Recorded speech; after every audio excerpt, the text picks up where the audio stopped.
National highway ઓથોરિટીની બેદરકારીના કારણે આ માર્ગ પરથી પસાર થતા સેંકડો વાહન ચાલકોને ભારે હાલાકી વેઠવી પડી રહી છે. અધૂરી કામગીરીને કારણે રોડ પર મોટા ખાડા અને અસમતલ સપાટી સર્જાઈ છે, જેના કારણે ટુ વ્હીલર ચાલકો સ્લીપ થઈ રહ્યા હોવાની ઘટનાઓ પણ સામે આવી રહી છે. સ્થાનિક રહીશોના જણાવ્યા અનુસાર આ વિસ્તારમાં સૌથી મોટી સમસ્યા સ્ટ્રીટ લાઇટની છે.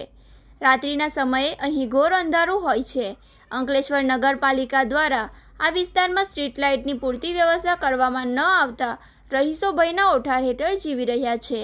ઉબડખાબડ રસ્તાઓ અને ઉપરથી અંધારું હોવાના કારણે અહીં ગમે ત્યારે મોટો જીવલેણ અકસ્માત સર્જાઈ શકે છે. એક તરફ સરકાર હેરિટેજ માર્ગના નામે કરોડોનો ધુમાડો કરે છે, જ્યારે બીજી તરફ ગ્રાઉન્ડ લેવલ પર સ્થિતિ બદતર છે.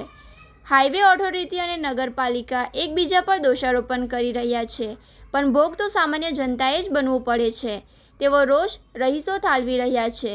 હવે જોવાનું એ રહ્યું છે કે તંત્ર કોઈ મોટી દુર્ઘટનાની રાહ જોઈ રહ્યું છે કે પછી યુદ્ધના ધોરણે આ નાળા અને લાઇટની કામગીરી પૂર્ણ કરવામાં આવશે.